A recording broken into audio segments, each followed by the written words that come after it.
back to Hope for the Caregiver. This is Peter Rosenberger. This is the program for you as a family caregiver. Healthy caregivers make better caregivers. How do you stay healthy and strong as you care for someone who isn't? And that's what we're about, is equipping you to do this journey a little calmer, a little healthier, and dare I say it, a little more joyful. And all of that can be found in the principles of Scripture that support us through this. And we're going to see difficult things. We're going to experience these things, but we're not going to experience them alone.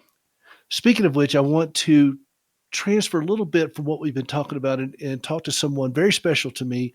She has been such a dear sister, and through all this stuff with Gracie that I'm going through right now in Denver, and just a wonderful mentor to me as I have stepped out on the stages and shared the message I believe God has put on my heart.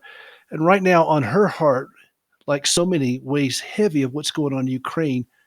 And I want her to share what her organization is doing and how you could pray, how you could be involved, how you can connect. And this is Joni Eareckson Tada. So Joni, welcome to the program. Oh, Peter, it's so good to be with you. And like many of your listeners, I've been praying about Gracie and you and standing by her hospital bed. So just know that we continue to remember you and your wife in our intercessions.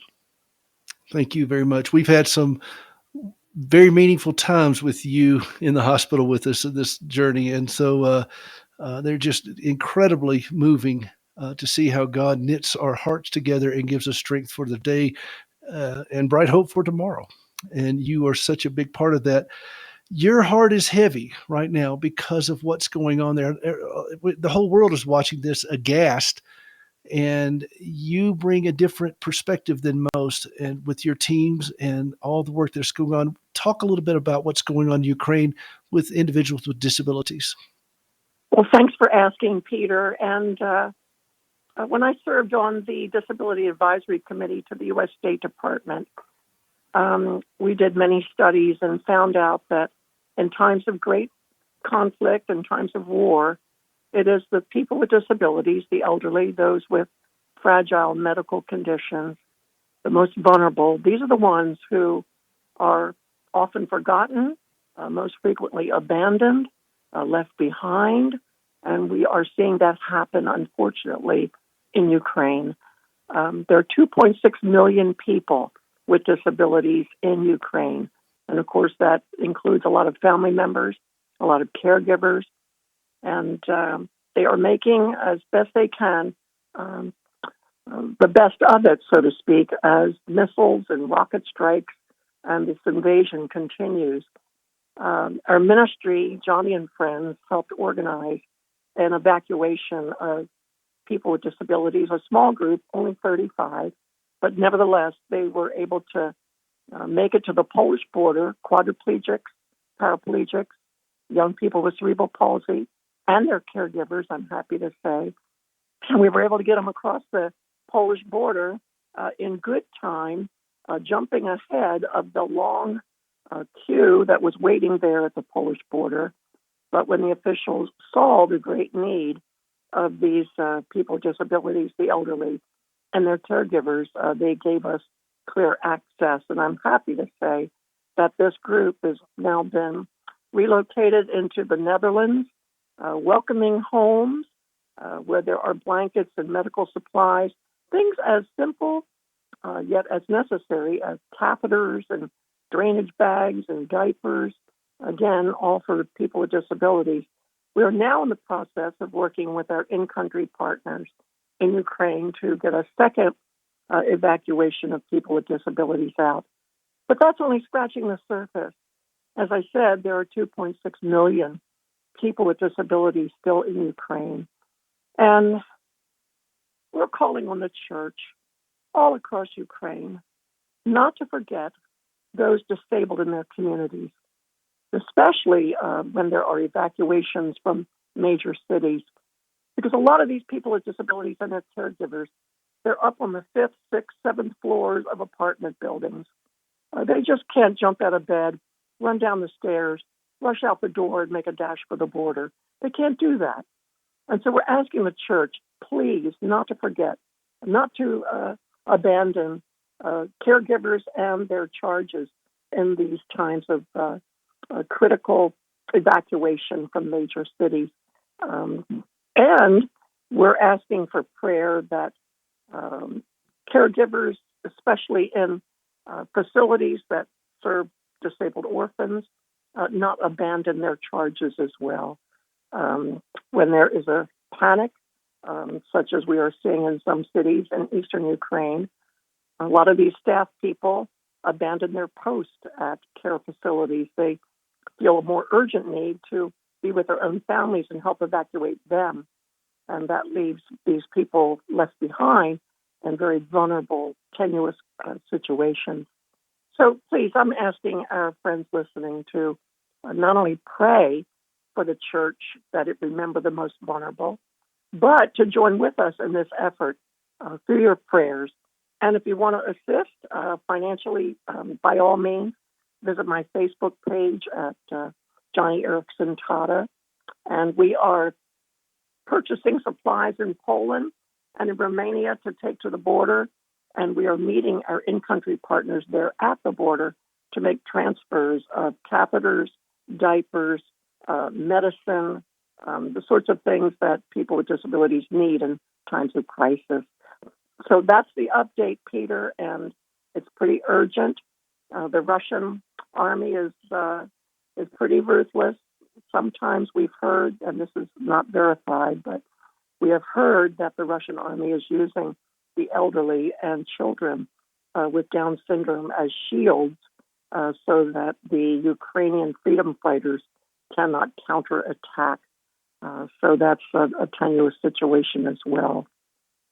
You know, when you were talking about that and the people at the border saw this group of people coming who had such afflictions, it reminds me of that passage in Matthew when Jesus looked out at the crowds and he saw them, the lame, the blind. And in one translation, it's the only translation that actually refers to those missing limbs. And of course, as a husband of somebody who's missing two limbs, I resonate deeply with, when it says Jesus looked at it, he had such compassion over them. And I think that's something that we can all unite, is that those who are seeing this will be moved with compassion. We have common grace in this world that God has extended, common grace. And I have heard, and I've seen several news reports, that there are many Russian soldiers who are aghast about this, that they're not wanting to do this, and they're trapped between their military service and their humanity. And I'm asking also for us to specifically pray that more and more will see that this is wrong.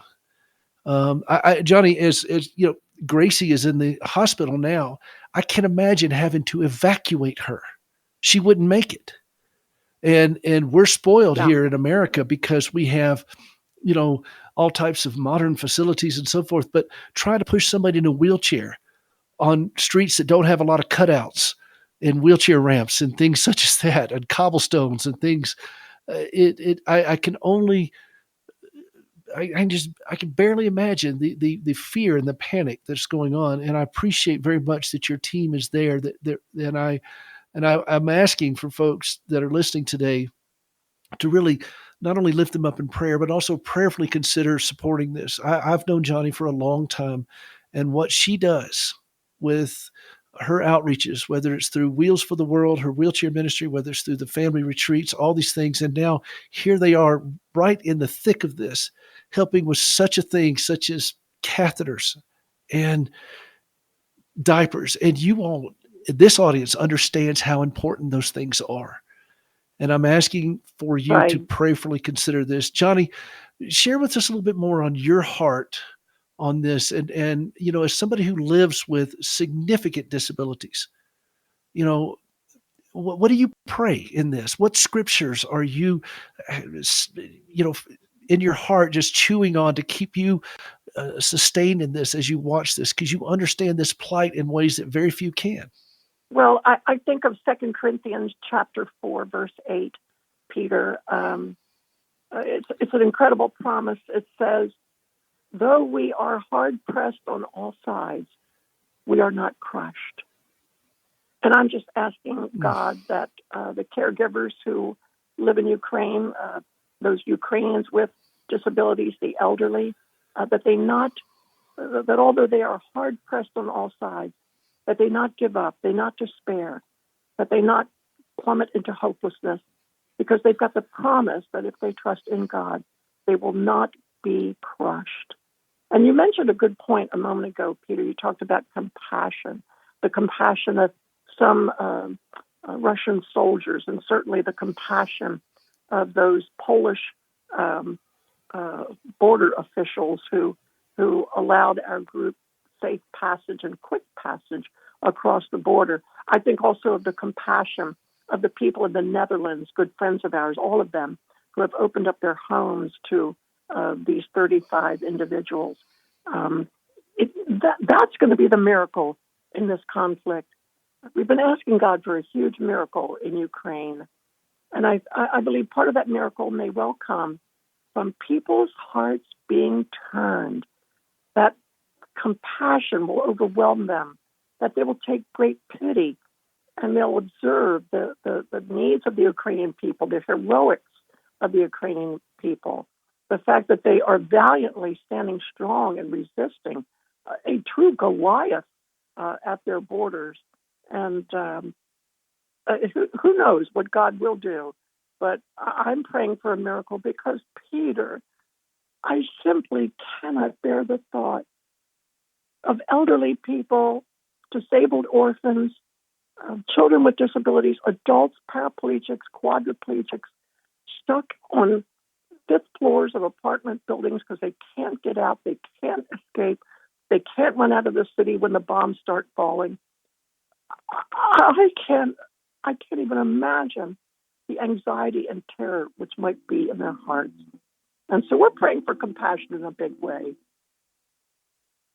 Indeed. And Joni, I want you to know how meaningful it is to me personally, how you've been such a source of encouragement to Gracie and me through these difficult times. And if you think that somehow we don't have enough to be, what can we do against such overwhelming odds? It starts with one person sharing the hope of Christ with one other person. Let God take care of the big things, okay? Be faithful to just share your own relationship with Christ and communicate that to the best of your abilities, and you watch what God can do. Go to JoniandFriends.com, JONI and friends.com, and help be a part of what's happening here. Joni, thank you so much for being here today. Blessings, Peter.